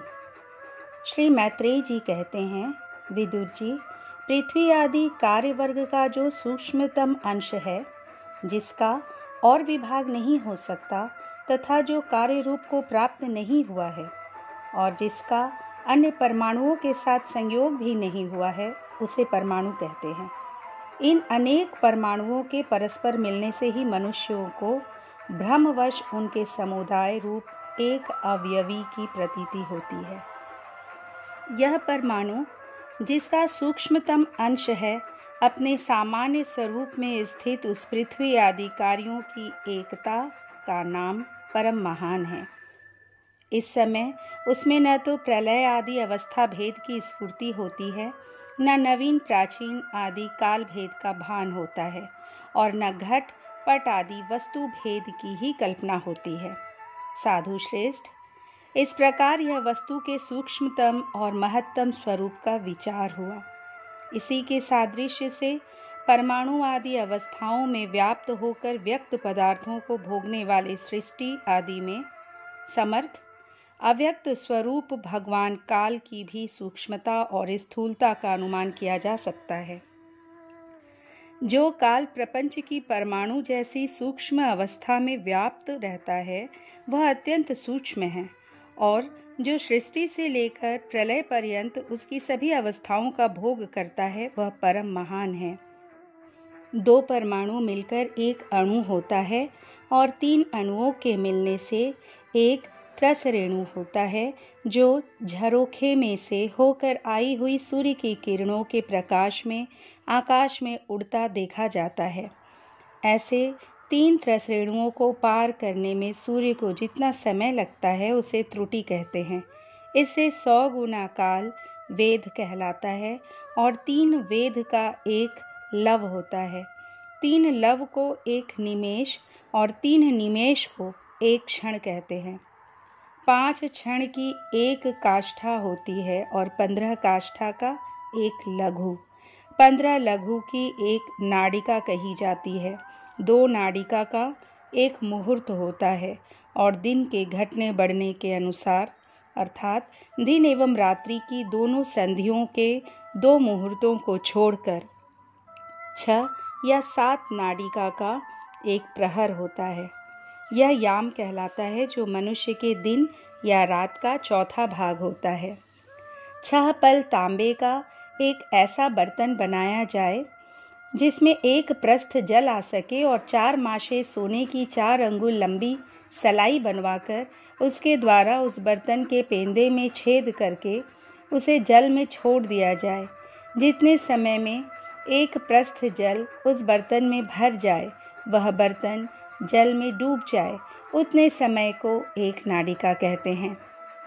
विदुर जी, 4-4 पहर के मनुष्य के दिन और रात होते हैं और 15 दिन रात का एक पक्ष होता है, जो शुक्ल और कृष्ण भेद से 2 प्रकार का माना गया है। इन दोनों पक्षों को मिलाकर एक मास होता है, जो पितरों का एक दिन रात है। 2 मास का एक ऋतु और 6 मास का एक अयन होता है। अयन दक्षिणायन और उत्तरायण भेद से 2 प्रकार का है। दोनों अयन मिलकर देवताओं के एक दिन रात होते हैं तथा मनुष्य लोक में ये वर्ष या 12 मास कहे जाते हैं। ऐसे 100 वर्ष की मनुष्य की परम आयु बताई गई है। चंद्रमा आदि ग्रह, अश्विनी आदि नक्षत्र और समस्त तारा मंडल के अधिष्ठाता काल स्वरूप भगवान सूर्य परमाणु से लेकर संवत्सर पर्यंत काल में 12 राशि रूप संपूर्ण भुवन कोश की निरंतर परिक्रमा किया करते हैं। सूर्य, बृहस्पति, सवन, चंद्रमा और नक्षत्र संबंधी महीनों के भेद से यह वर्ष ही संवत्सर, परिवत्सर, ईरावस्तर अनुवत्सर और वत्सर कहा जाता है। विदुर जी, इन 5 प्रकार के वर्षों की प्रवृत्ति करने वाले भगवान सूर्य की तुम उपहार आदि समर्पित करके पूजा करो। ये सूर्यदेव पंचभूतों में से तेजः स्वरूप हैं और अपनी काल शक्ति से बीज आदि पदार्थों की अंकुर उत्पन्न करने की शक्ति को अनेक प्रकार से कार्योन्मुख करते हैं।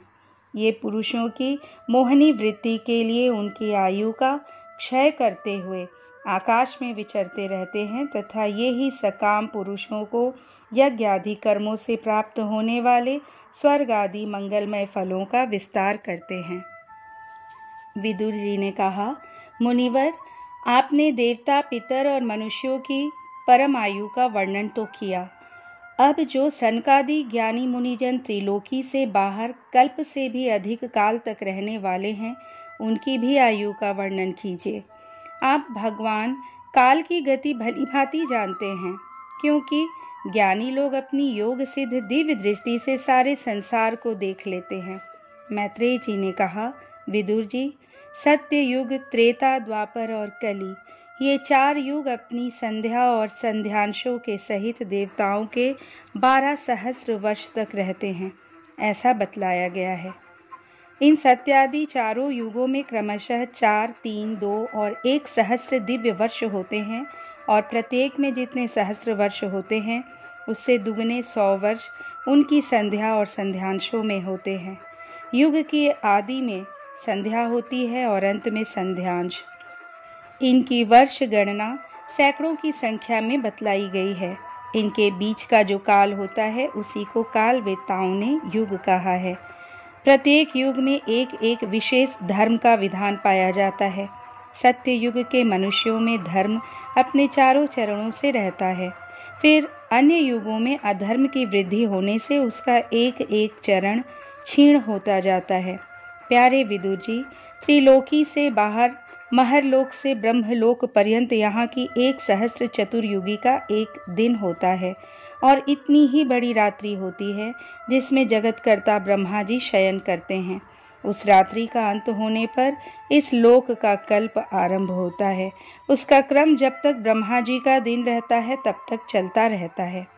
उस एक कल्प में 14 मनु हो जाते हैं।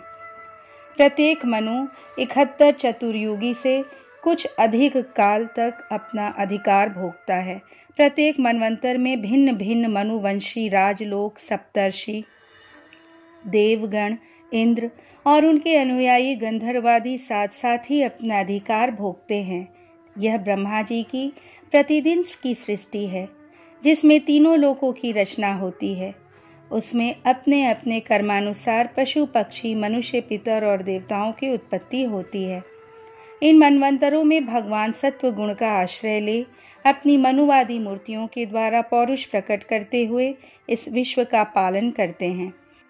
काल क्रम से जब ब्रह्मा जी का दिन बीत जाता है तब वे तमोगुण के संपर्क को स्वीकार कर अपने सृष्टि रचना रूप पौरुष को स्थगित करके निश्चेष्ट भाव से स्थित हो जाते हैं। उस समय सारा विश्व उन्हीं में लीन हो जाता है। जब सूर्य और चंद्रमा से रहित वह प्रलय रात्रि आती है तब वे भू भुवः स्वः तीनों लोक उन्हीं ब्रह्मा जी के शरीर में छिप जाते हैं। उस अवसर पर तीनों लोक शेष जी के मुख से निकली हुई अग्नि रूप भगवान की शक्ति से जलने लगते हैं। इसलिए उसके ताप से व्याकुल होकर भृगुवादी मुनीश्वरगण महरलोक से जनलोक को चले जाते हैं। इतने में ही 7 समुद्र प्रलयकाल के प्रचंड पवन से उमड़कर अपनी उछलती हुई उत्ताल तरंगों से त्रिलोकी को डुबो देते हैं। तब उस जल के भीतर भगवान शेषशायी योग निद्रा से नेत्र मुंद कर शयन करते हैं। उस समय जनलोक निवासी मुनिगण उनकी स्तुति किया करते हैं। इस प्रकार काल की गति से एक एक सहस्र चतुर्युग के रूप में प्रतीत होने वाले दिन रात के हेरफेर से ब्रह्मा जी की 100 वर्ष की परम आयु भी बीती हुई सी दिखाई देती है। ब्रह्मा जी की आयु के आधे भाग को परार्ध कहते हैं। अब तक पहला परार्ध तो बीत चुका है, दूसरा चल रहा है। पूर्व परार्ध के आरंभ में ब्राह्म नामक महान कल्प हुआ था। उसी में ब्रह्मा जी की उत्पत्ति हुई थी पंडित जन इन्हें शब्द ब्रह्म कहते हैं। उसी परार्ध के अंत में जो कल्प हुआ था उसे पाद्म कल्प कहते हैं। इसमें भगवान के नाभि सरोवर से सर्वलोकमय कमल प्रकट हुआ था। विदुर जी, इस समय जो कल्प चल रहा है वह दूसरे परार्ध का आरंभक बतलाया जाता है। यह वाराह कल्प नाम से विख्यात है। इसमें भगवान ने सूकर रूप धारण किया था। यह 2 परार्ध का काल अव्यक्त अनंत अनादि विश्वात्मा श्री हरि का एक निमेष माना जाता है। यह परमाणु से लेकर द्विपरार्ध पर्यंत फैला हुआ काल सर्व समर्थ होने पर भी सर्वात्मा श्री हरि पर किसी प्रकार की प्रभुता नहीं रखता। यह तो देहादि में अभिमान रखने वाले जीवों का ही शासन करने में समर्थ है। प्रकृति, महतत्व, अहंकार और पंच तन मात्र, इन 8 प्रकृतियों के सहित 10 इंद्रियां, मन और पंचभूत, इन 16 विकारों से मिलकर बना हुआ यह ब्रह्मांड कोश भीतर से 50 करोड़ योजन विस्तार वाला है तथा इसके बाहर चारों ओर उत्तरोत्तर 10-10 गुणे 7 आवरण है। उन सबके सहित यह जिसमें परमाणु के समान पड़ा हुआ दिखता है और जिसमें ऐसी करोड़ों ब्रह्मांड राशियां हैं, वह इन प्रधान आदि समस्त कारणों का कारण अक्षर ब्रह्म कहलाता है और यही पुराण पुरुष परमात्मा श्री विष्णु भगवान का श्रेष्ठ धाम अर्थात स्वरूप है। इस तरह श्रीमद् भागवत महापुराण के 3 स्कंद का 11 अध्याय संपूर्ण हुआ। अध्याय 12 सृष्टि का विस्तार। श्री मैत्रेय जी ने कहा, विदुर जी, यहाँ तक मैंने आपको भगवान की काल रूप महिमा सुनाई। अब जिस प्रकार ब्रह्मा जी ने जगत की रचना की वह सुनिए। सबसे पहले उन्होंने अज्ञान की 5 वृत्तियां तम, मोह, महामोह, तामिश्र और अंधतामिश्र रची। किंतु इस अत्यंत पापमयी सृष्टि को देखकर उन्हें प्रसन्नता नहीं हुई। तब उन्होंने अपने मन को भगवान के ध्यान से पवित्र कर उससे दूसरी सृष्टि रची। इस बार ब्रह्मा जी ने सनक, सनंदन, सनातन और सनत कुमार, ये 4 निवृत्ति परायण ऊर्ध्वरेता मुनि उत्पन्न किए। अपने इन पुत्रों से ब्रह्मा जी ने कहा, पुत्रों, तुम लोग सृष्टि उत्पन्न करो। किंतु वे जन्म से ही मोक्ष मार्ग का अनुसरण करने वाले और भगवान के ध्यान में तत्पर थे, इसलिए उन्होंने ऐसा करना नहीं चाहा। जब ब्रह्मा जी ने देखा कि मेरी आज्ञा न मानकर ये मेरे पुत्र मेरा तिरस्कार कर रहे हैं, तब उन्हें असह्य क्रोध हुआ। उन्होंने उसे रोकने का प्रयत्न किया, किंतु बुद्धि द्वारा उनके बहुत रोकने पर भी वह क्रोध तत्काल प्रजापति की भौहों के बीच में से एक नील लोहित बालक के रूप में प्रकट हो गया। वे देवताओं के पूर्वज भगवान भव अर्थात रुद्र रो रो कर कहने लगे, जगत पिता विधाता, मेरे नाम और रहने के स्थान बतलाइए। तब कमल योनि भगवान ब्रह्मा ने उस बालक की प्रार्थना पूर्ण करने के लिए मधुर वाणी में कहा, रो मत, मैं अभी तुम्हारी इच्छा पूरी करता हूँ। देवश्रेष्ठ, तुम जन्म लेते ही बालक के समान फूट फूट कर रोने लगे, इसलिए प्रजा तुम्हें रुद्र नाम से पुकारेगी। तुम्हारे रहने के लिए मैंने पहले से ही हृदय, इंद्रिय, प्राण, आकाश, वायु, अग्नि, जल, पृथ्वी, सूर्य, चंद्रमा और तप ये स्थान रच दिए हैं। तुम्हारे नाम मन्यु, मनु, महिनस, महान, शिव, ऋतध्वज, उग्ररेता, भव, काल, वामदेव और धृतव्रत होंगे तथा धी, वृत्ति, उषना, उमा, नियुत, सर्पी, इला, अंबिका, इरावती, सुधा और दीक्षा ये 11 रुद्राणियां तुम्हारी पत्नियां होंगी।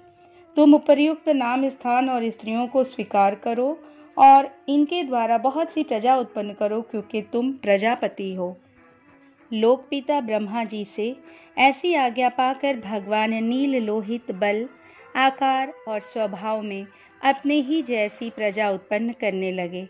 भगवान रुद्र के द्वारा उत्पन्न हुए उन रुद्रों को असंख्य यूथ बनाकर सारे संसार को भक्षण करते देख ब्रह्मा जी को बड़ी शंका हुई। तब उन्होंने रुद्र से कहा, सुरश्रेष्ठ, तुम्हारी प्रजा तो अपनी भयंकर दृष्टि से मुझे और सारी दिशाओं को भस्म किए डालती है, अतः ऐसी सृष्टि और न रचो। तुम्हारा कल्याण हो। अब तुम समस्त प्राणियों को सुख देने के लिए तप करो। फिर उस तप के प्रभाव से ही तुम पूर्ववत इस संसार की रचना करना। पुरुष तप के द्वारा ही इंद्रियातीत सर्वांतर्यामी ज्योति स्वरूप श्री हरि को सुगमता से प्राप्त कर सकता है।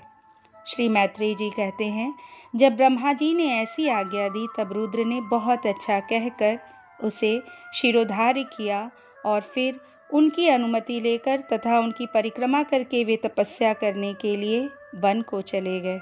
इसके पश्चात जब भगवान की शक्ति से संपन्न ब्रह्मा जी ने सृष्टि के लिए संकल्प किया तब उनके 10 पुत्र और उत्पन्न हुए।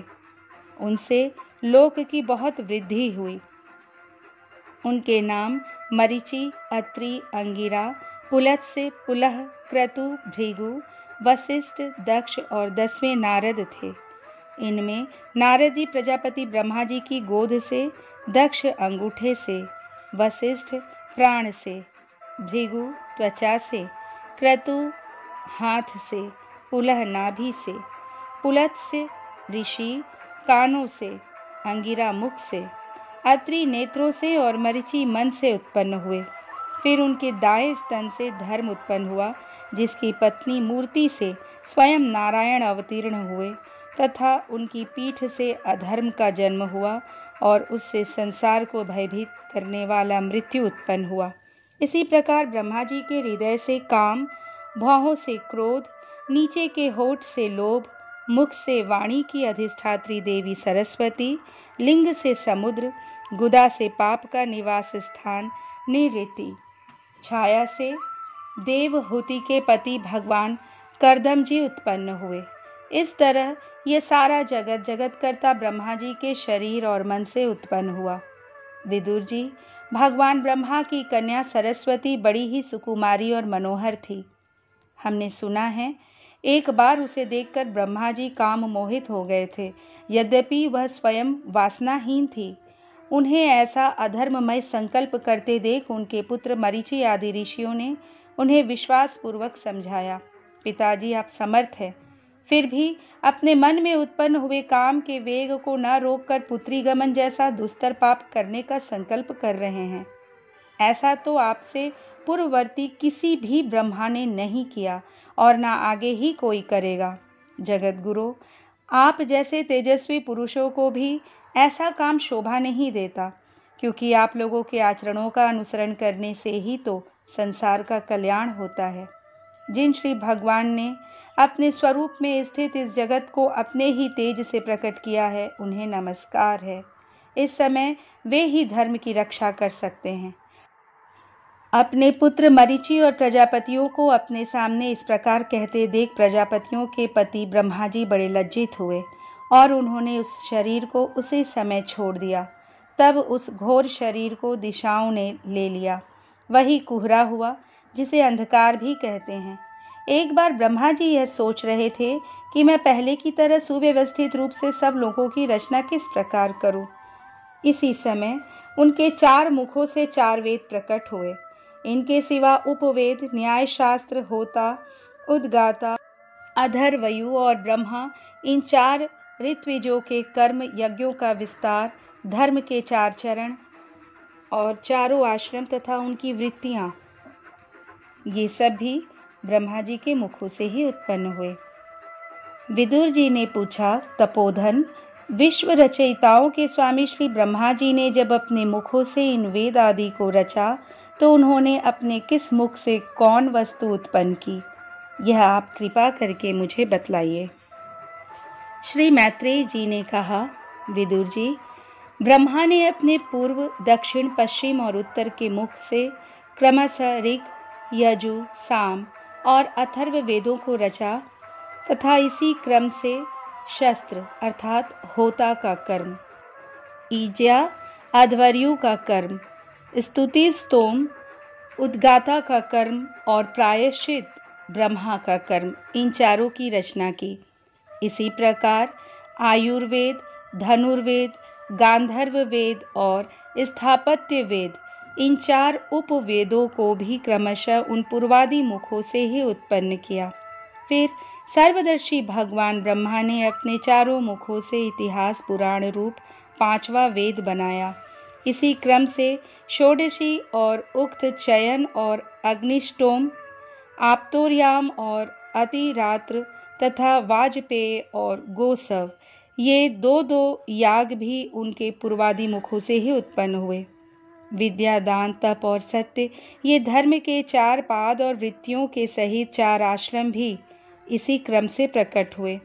सावित्र, प्राजापत्य, ब्रह्म और बृहत, ये 4 वृत्तियां ब्रह्मचारी की हैं तथा वार्ता, संचय, शालीन और सिलोच, ये 4 वृत्तियां गृहस्थ की हैं।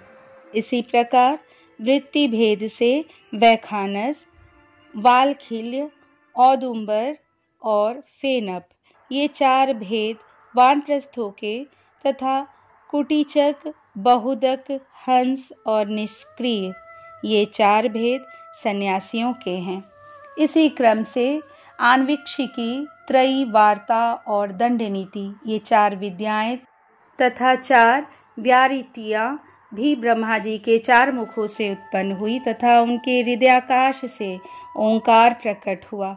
उनके रोमों से उष्णिक, त्वचा से गायत्री, मांस से त्रिष्टुप, स्नायु से अनुष्टुप, अस्थियों से जगती, मज्जा से पंक्ति और प्राणों से बृहति छंद उत्पन्न हुआ। ऐसे ही उनका जीव स्पर्श वर्ण और देह स्वर वर्ण कहलाया। उनकी इंद्रियों को ऊष्म वर्ण और बल को अंतस्थ कहते हैं तथा उनकी क्रीड़ा से निषाद, ऋषभ, गांधार, सड्ज, मध्यम, धैवत और पंचम, ये 7 स्वर हुए। हे तात, ब्रह्मा जी शब्द ब्रह्म स्वरूप हैं। वे वैखरी रूप से व्यक्त और ओंकार रूप से अव्यक्त हैं तथा उनसे परे जो सर्वत्र परिपूर्ण पर ब्रह्म है, वही अनेकों प्रकार की शक्तियों से विकसित होकर इंद्र आदि रूपों में भास रहा है। विदुर जी, ब्रह्मा जी ने पहला कामासक्त शरीर, जिससे कुहरा बना था, छोड़ने के बाद दूसरा शरीर धारण करके विश्व विस्तार का विचार किया। वे देख चुके थे कि मरीचि आदि महान शक्तिशाली ऋषियों से भी सृष्टि का विस्तार अधिक नहीं हुआ। अतः वे मन ही मन पुनः चिंता करने लगे। अहो, बड़ा आश्चर्य है, मेरे निरंतर प्रयत्न करने पर भी प्रजा की वृद्धि नहीं हो रही है। मालूम होता है इसमें दैव ही कुछ विघ्न डाल रहा है। जिस समय यथोचित क्रिया करने वाले श्री ब्रह्मा जी इस प्रकार दैव के विषय में विचार कर रहे थे, उसी समय अकस्मात उनके शरीर के 2 भाग हो गए। कौ ब्रह्मा जी का नाम है, उन्हीं से विभक्त होने के कारण शरीर को काय कहते हैं। उन दोनों विभागों से एक स्त्री पुरुष का जोड़ा प्रकट हुआ। उनमें जो पुरुष था वह सार्वभौम सम्राट स्वयंभू मनु हुए और जो स्त्री थी वह उनकी महारानी शतरूपा हुई। तब से मिथुन धर्म से प्रजा की वृद्धि होने लगी। महाराज स्वयंभू मनु ने शतरूपा से 5 संतानें उत्पन्न की। साधु शिरोमणि विदुर जी, उनमें प्रियव्रत और उत्तानपाद 2 पुत्र थे तथा आकुति, देवहूति और प्रसूति 3 कन्याएं थीं। मनु जी ने आकुति का विवाह रुचि प्रजापति से किया। मझली कन्या देवहूति कर्दम जी को दी और प्रसूति दक्ष प्रजापति को। इन तीनों कन्याओं की संतति से सारा संसार भर गया। इस तरह श्रीमद्भागवत महापुराण के 3 स्कंध में 12वां अध्याय संपूर्ण हुआ। अध्याय 13 वराह अवतार की कथा। श्री सुखदेव जी ने कहा, राजन मुनिवर, मैत्रेय जी के मुख से यह परम पुण्यमयी कथा सुनकर श्री विदुर जी ने फिर पूछा, क्योंकि भगवान की लीला कथा में इनका अत्यंत अनुराग हो गया था। विदुर जी ने कहा, मुने, स्वयंभू ब्रह्मा जी के प्रिय पुत्र महाराज स्वयंभू मनु ने अपनी प्रिय पत्नी शतरूपा को पाकर फिर क्या किया? आप साधु शिरोमणि हैं, आप मुझे आदिराज राजर्षि स्वयंभू मनु का पवित्र चरित्र सुनाइए। वे श्री विष्णु भगवान के शरणापन्न हैं, इसलिए उनका चरित्र सुनने में मेरी बहुत श्रद्धा है। जिनके हृदय में श्री मुकुंद के चरणारविंद विराजमान हैं, उन भक्त जनों के गुणों को श्रवण करना ही मनुष्यों के बहुत दिनों तक किए हुए शास्त्राभ्यास के श्रम का मुख्य फल है, ऐसा विद्वानों का श्रेष्ठ मत है। श्री सुखदेव जी कहते हैं, राजन, विदुर जी सहस्त्र शीर्षा भगवान श्री हरि के चरणाश्रित भक्त थे। उन्होंने जब विनयपूर्वक भगवान की कथा के लिए प्रेरणा की, तब मुनिवर मैत्रेय का रोम रोम खिल उठा। उन्होंने कहा, श्री मैत्रेय जी बोले, जब अपनी भार्या शत्रुपा के साथ स्वयंभू मनु का जन्म हुआ, तब उन्होंने बड़ी नम्रता से हाथ जोड़कर श्री ब्रह्मा जी से कहा, भगवान, एकमात्र आप ही समस्त जीवों के जन्मदाता और जीविका प्रदान करने वाले पिता हैं। तथापि हम आपकी संतान ऐसा कौन सा कर्म करें जिससे आपकी सेवा बन सके। पूज्यपाद, हम आपको नमस्कार करते हैं। आप हमसे हो सकने योग्य किसी ऐसे कार्य के लिए हमें आज्ञा दीजिए जिससे इस लोक में हमारी सर्वत्र कीर्ति हो और परलोक में सद्गति प्राप्त हो सके। श्री ब्रह्मा जी ने कहा, तात पृथ्वी पते, तुम दोनों का कल्याण हो। मैं तुमसे बहुत प्रसन्न हूँ क्योंकि तुमने निष्कपट भाव से मुझे आज्ञा दीजिए यूँ कहकर मुझे आत्मसमर्पण किया है। वीर, पुत्रों को अपने पिता की इसी रूप में पूजा करनी चाहिए। उन्हें उचित है कि दूसरों के प्रति ईर्ष्या का भाव न रखकर जहाँ तक बने उनकी आज्ञा का आदरपूर्वक सावधानी से पालन करें। तुम अपनी इस भार्या से अपने ही समान गुणवती संतति उत्पन्न करके धर्मपूर्वक पृथ्वी का पालन करो और यज्ञों द्वारा श्री हरि की आराधना करो। राजन, प्रजा पालन से मेरी बड़ी सेवा होगी और तुम्हें प्रजा का पालन करते देखकर भगवान श्री हरि भी तुमसे प्रसन्न होंगे। जिन पर यज्ञ मूर्ति जनार्दन भगवान प्रसन्न नहीं होते, उनका सारा श्रम व्यर्थ ही होता है, क्योंकि वे तो एक प्रकार से अपने आत्मा का ही अनादर करते हैं। मनु जी ने कहा, पाप का नाश करने वाले पिताजी, मैं आपकी आज्ञा का पालन अवश्य करूंगा, किंतु आप इस जगत में मेरे और मेरी भावी प्रजा के रहने के लिए स्थान बतलाइए। देव, सब जीवों का निवास स्थान पृथ्वी इस समय प्रलय के जल में डूबी हुई है। आप इस देवी के उद्धार का प्रयत्न कीजिए। श्री मैत्रेय जी ने कहा, पृथ्वी को इस प्रकार अथाह जल में डूबी देखकर ब्रह्मा जी बहुत देर तक मन में यह सोचते रहे कि इसे कैसे निकालूं। जिस समय मैं लोक रचना में लगा हुआ था, उस समय पृथ्वी जल में डूब जाने से रसातल को चली गई। हम लोग सृष्टि काल में नियुक्त हैं, अतः इसके लिए हमें क्या करना चाहिए। अब तो जिनके संकल्प मात्र से मेरा जन्म हुआ है, वे सर्वशक्तिमान श्री हरि ही मेरा यह काम पूरा करे। निष्पाप विदुर जी, ब्रह्मा जी इस प्रकार विचार कर ही रहे थे कि उनके नासा छिद्र से अकस्मात अंगूठे के बराबर आकार का एक वराह शिशु निकला। भारत, बड़े आश्चर्य की बात तो यह हुई कि आकाश में खड़ा हुआ वह वराह शिशु ब्रह्मा जी के देखते ही देखते बड़ा होकर क्षण भर में हाथी के बराबर हो गया। उस विशाल वराह मूर्ति को देखकर मरीचि आदि मुनिजन, सनकादि और स्वयंभू मनु के सहित श्री ब्रह्मा जी तरह तरह के विचार करने लगे। अहो, सूकर के रूप में आज यह कौन दिव्य प्राणी यहाँ प्रकट हुआ है। कैसा आश्चर्य है। यह अभी अभी मेरी नाक से निकला था। पहले तो यह अंगूठे के पोरुओं के बराबर दिखाई देता था, किंतु एक क्षण में ही बड़ी भारी शिला के समान हो गया। अवश्य ही यज्ञ मूर्ति भगवान हम लोगों के मन को मोहित कर रहे हैं। ब्रह्मा जी और उनके पुत्र इस प्रकार सोच ही रहे थे कि भगवान यज्ञ पुरुष पर्वताकार होकर गरजने लगे। सर्वशक्तिमान श्री हरि ने अपनी गर्जना से दिशाओं को प्रतिध्वनित करके ब्रह्मा और श्रेष्ठ ब्राह्मणों को हर्ष से भर दिया। अपना खेद दूर करने वाली मायामय वराह भगवान की घुरघुराहट को सुनकर वे जनलोक, तपलोक और सत्यलोक निवासी मुनिगण तीनों वेदों के परम पवित्र मंत्रों से उनकी स्तुति करने लगे।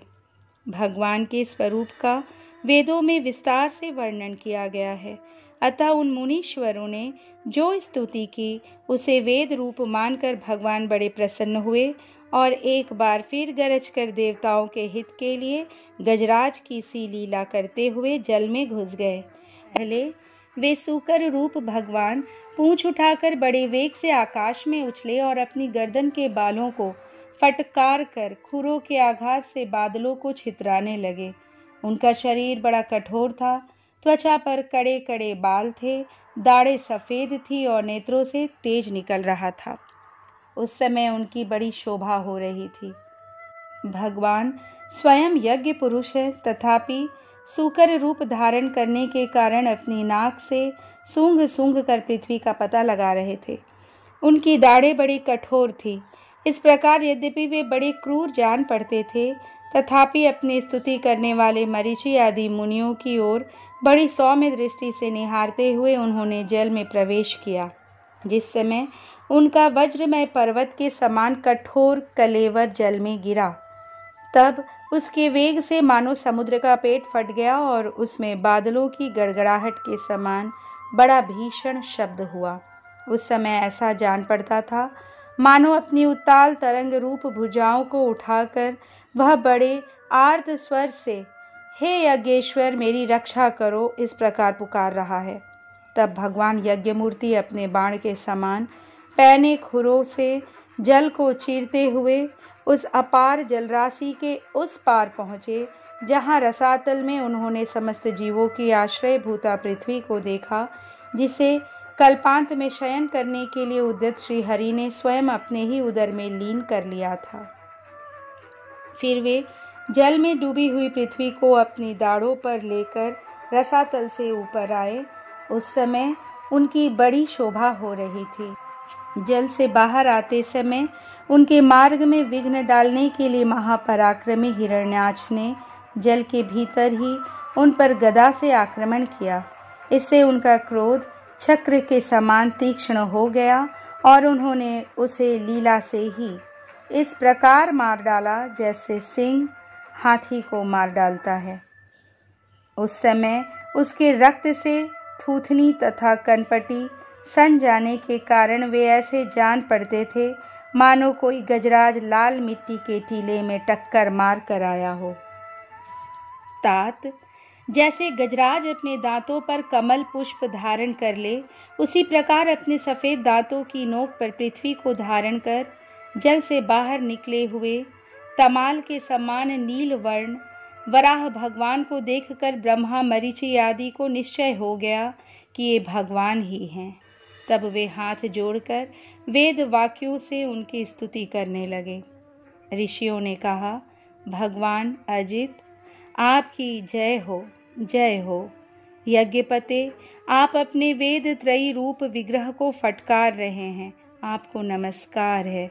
आपके रोमकूपों में संपूर्ण यज्ञ लीन है।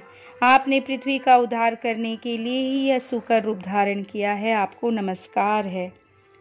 देव, दुराचारियों को आपके इस शरीर का दर्शन होना अत्यंत कठिन है, क्योंकि यह यज्ञ रूप है। इसकी त्वचा में गायत्री आदि छंद, रोमावली में कुश, नेत्रों में घृत तथा चारों चरणों में होता, अधवर्यु, उद्गाता और ब्रह्मा इन चारों ऋत्विजों के कर्म हैं। ईश, आपकी थूथनी में स्त्रुक है, नासिका छिद्रों में स्त्रुवा है, उदर में ईडा है, कानों में चमस है, मुख में प्राशित्र है और कंठ छिद्र में ग्रह है। भगवान आपका जो चबाना है वही अग्निहोत्र है। बार बार अवतार लेना यज्ञ स्वरूप आपकी दीक्षणीय इष्टि है। गर्दन उपसद है, दोनों दाढ़ें प्रायणीत और उदयनीत हैं। जिह्वा प्रवर्ग है, सिर सभ्य और आवस्थ्य है तथा प्राण चिति है। देव, आपका वीर्य सोम है। आसन प्रातः सवन आदि 3 सवन हैं। सातों धातु अग्निष्टोम, अत्यग्निष्टोम, उक्त, षोडशी, वाजपेय, अतिरात्र और आप्तोर्याम नाम की 7 संस्थाएं हैं तथा शरीर की संधियां संपूर्ण सत्र हैं। इस प्रकार आप संपूर्ण यज्ञ और क्रतु रूप है। यज्ञ अनुष्ठान रूप इष्टियां आपके अंगों को मिलाए रखने वाली मांसपेशियां हैं। समस्त मंत्र, देवता, द्रव्य, यज्ञ और कर्म आपके ही स्वरूप हैं। आपको नमस्कार है। वैराग्य, भक्ति और मन की एकाग्रता से जिस ज्ञान का अनुभव होता है वह आपका स्वरूप ही है तथा आप ही सबके विद्या गुरु हैं। आपको पुनः पुनः प्रणाम है। पृथ्वी को धारण करने वाले भगवान, आपकी दाढ़ों की नोक पर रखी हुई यह पर्वतादि मंडित पृथ्वी ऐसी सुशोभित हो रही है जैसे वन में से निकलकर बाहर आए हुए किसी गजराज के दांतों पर पत्रयुक्त कमलिनी रखी हो। आपके दांतों पर रखे हुए भूमंडल के सहित आपका यह वेदमय वराह विग्रह ऐसा सुशोभित हो रहा है जैसे शिखरों पर छाई हुई मेघमाला से कुल पर्वत की शोभा होती है। नाथ, चराचर जीवों के सुखपूर्वक रहने के लिए आप अपनी पत्नी इन जगन्माता पृथ्वी को जल पर स्थापित कीजिए। आप जगत के पिता हैं और अरणी में अग्नि स्थापन के समान आपने इसमें धारण शक्ति रूप अपना तेज स्थापित किया है। हम आपको और इस पृथ्वी माता को प्रणाम करते हैं। प्रभु, रसातल में डूबी हुई इस पृथ्वी को निकालने का साहस आपके सिवा और कौन कर सकता था, किंतु आप तो संपूर्ण आश्चर्यों के आश्चर्य हैं। आपके लिए यह कोई आश्चर्य की बात नहीं है। आपने ही तो अपनी माया से इस आश्चर्यमय विश्व की रचना की है। जब आप अपने वेदमय विग्रह को हिलाते हैं तब हमारे ऊपर आपकी गर्दन के बालों से झरती हुई शीतल जल की बूंदें गिरती है। ईश, उनसे भीग कर हम जनलोक, तपलोक और सत्यलोक में रहने वाले मुनिजन सर्वथा पवित्र हो जाते हैं। जो पुरुष आपके कर्मों का पार पाना चाहता है, अवश्य ही उसकी बुद्धि नष्ट हो गई है, क्योंकि आपके कर्मों का कोई पार ही नहीं है। आपकी ही योग माया के सत्वादि गुणों से यह सारा जगत मोहित हो रहा है। भगवान, आप इसका कल्याण कीजिए। श्री मैत्रेय जी कहते हैं, विदुर जी, उन ब्रह्मवादी मुनियों के इस प्रकार स्तुति करने पर सबकी रक्षा करने वाले वराह भगवान ने अपने खुरों से जल को स्तंभित कर उस पर पृथ्वी को स्थापित कर दिया। इस प्रकार रसातल से लीलापूर्वक लाई हुई पृथ्वी को जल पर रखकर वे विश्वक्सेन प्रजापति भगवान श्री हरि अंतर्धान हो गए। विदुर जी, भगवान के लीला में चरित्र अत्यंत कीर्तनीय है और उनमें लगी हुई बुद्धि सब प्रकार के पाप तापों को दूर कर देती है। जो पुरुष उनकी इस मंगलमयी मंजुल कथा को भक्तिभाव से सुनता या सुनाता है, उसके प्रति भक्तवत्सल भगवान अंतस्तल से बहुत शीघ्र प्रसन्न हो जाते हैं। भगवान तो सभी कामनाओं को पूर्ण करने में समर्थ हैं। उनके प्रसन्न होने पर संसार में क्या दुर्लभ है, किंतु उन तुच्छ कामनाओं की आवश्यकता ही क्या है। जो लोग उनका अनन्य भाव से भजन करते हैं, उन्हें तो वे अंतर्यामी परमात्मा स्वयं अपना परम पद ही दे देते हैं।